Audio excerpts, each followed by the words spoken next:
Hello and welcome to Talking Europe. Today we're hosting a politician who's perhaps the most prominent pro-European voice in Georgia. Salomé Zourabichvili is the country's fifth president, and she insists she's still the legitimate holder of that office, even after her successor was inaugurated a few weeks ago. It's a complex legal and political situation that we're going to unpack with her. What's clear, though, is that the ex-Soviet state stands at a crossroads. The ruling Georgian Dream Party suspended the country's EU accession process, sparking mass protests. And the question for many is whether Georgia now returns to the Kremlin's orbit or pursues its European path. Salomé Zourabichvili, thank you for being our guest again here. Thank you. So let's explain for our viewers first. You don't recognize the legality of this parliament in Georgia, and therefore you don't recognize the legality of the swearing in of Mikheil Kavelashvili on December the 29th. Yeah, not only I do not recognize, that wouldn't be enough. The population that is on the streets does not recognize at all.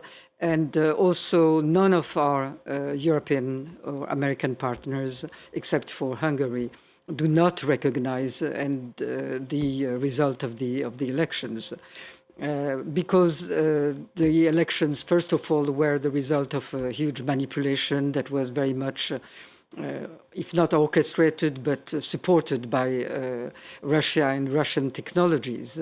But following that, on top of that, the parliament that was issued from this was called in an unconstitutional way, because I was the only one that could have called the first session, because the Constitutional Court was to have answered the plea that was presented to it before there could be a first session. That's right. And the so parliament all of that validated itself before the court decision arrived. And then this president, unlike me, I was elected by the people, was elected by a college that is composed by the parliament and by other institutions that are all controlled by Georgian Dream. So he's basically a one-party, one-man elected president. And my mandate does not stop at a specific date. My mandate, the Constitution says, it's until a new president is elected. That means a legitimate president. So I'm waiting. And as soon as we have new elections and the new president is elected, I'm glad to defer. But there seems no sign that the ruling party is going to hold this a rerun of the election as the Europeans have demanded, as European leaders have Not suggested. only. That's what the people on the streets demand every day, now for the 60th day, practically. And they demand new elections, and they demand the return, and that is even the most important demand, the return to the European path.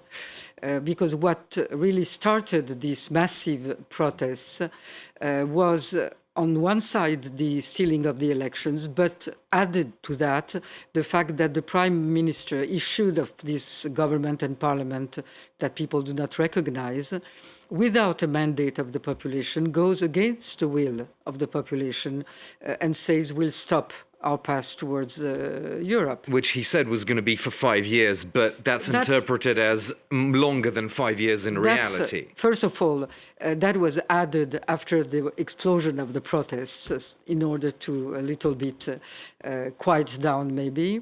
And it doesn't mean anything because now is the time, as we know, with Ukraine and Moldova that are pursuing and starting their negotiations on accession. In 5 years or 10 years, nobody knows whether European Union would be ready to receive us. And the way in which this was received in Moscow, applauding the decision of the Prime Minister. And in general, they always compliment for the rhetoric, which has become, the last 2 years, very anti-European, very anti-American. So on this background, people understand one thing, that Georgia is taken back in the orbit of Moscow, and that's why they are on the streets, and that's why they will remain on the streets, that I'm sure, because at no time in its history has Georgia accepted to lose its independence without resisting. I'm wondering what more you're expecting from the EU, though, because it has suspended visa-free travel for Georgian diplomatic passport holders. That was a compromise because the original proposal on the table was broader sanctions, freezing of assets and so forth. But as you know, Hungary and Slovakia didn't want to have that joint decision. So you're kind of stuck with this veto, I guess. Well, I'm not stuck. The European Union is stuck because meanwhile there have been American sanctions on Mr. Ivanishvili, on a number of law enforcement people that were responsible for the repression, the torture, for many acts of violence.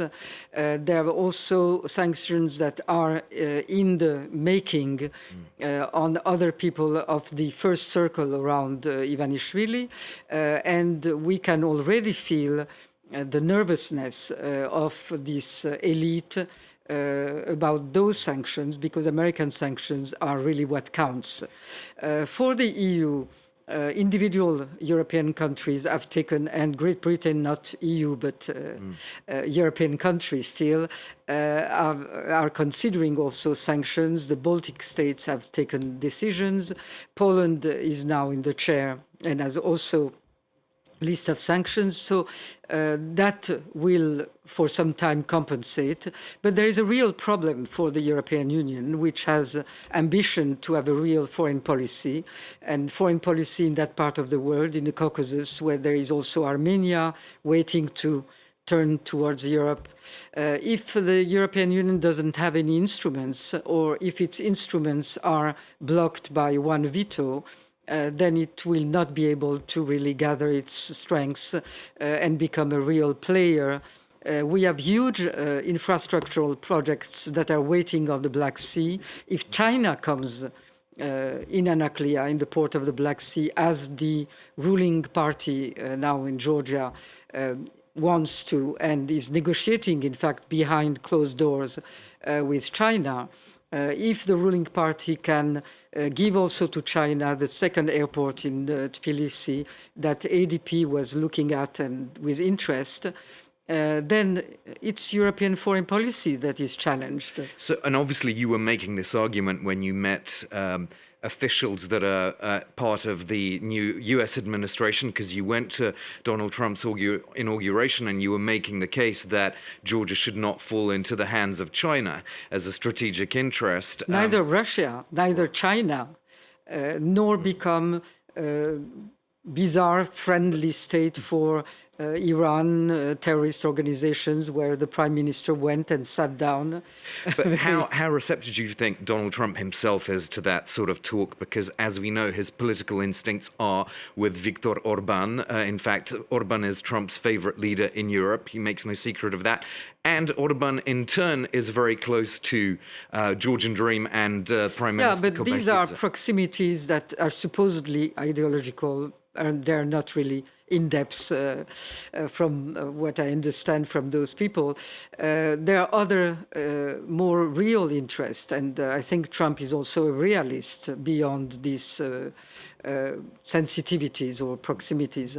And when he's talking, and that was his main message at the inauguration that I heard, that he's talking about a strong America. Well, what strong America if a small country of 3.7 million can suddenly turn from the West, abandon the strategic partnership with the United States and turn to China and Russia?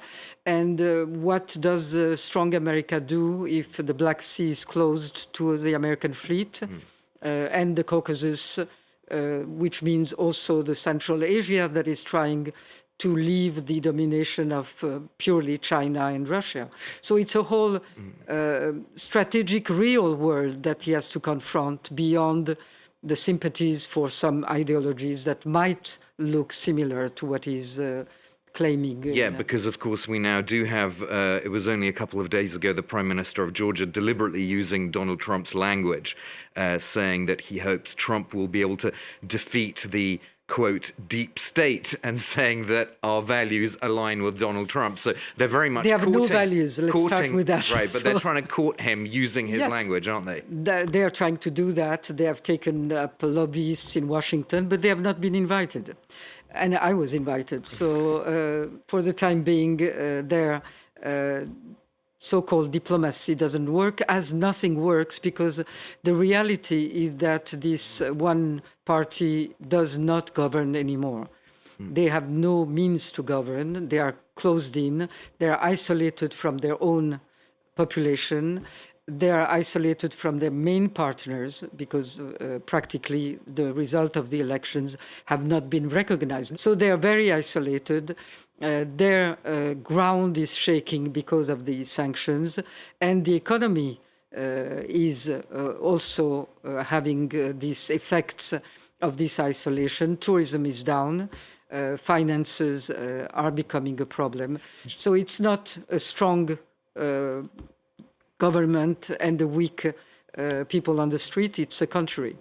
A quick word about how Ukraine is linked to your situation, and I suppose this ties into Donald Trump as well. There's a lot of worries in the EU about what Trump's peace deal might entail in reality. Any deal that limits Ukraine's integration with the West presumably would have a pretty bad effect on those in Georgia that want that same Western path. Yeah, and I don't think that there will be any deal that limits the future of Ukraine. The objectives of the war for Russia have not been met. Russia is now looking whether it can, with Trump, settle in a way that would be beneficial for Russia.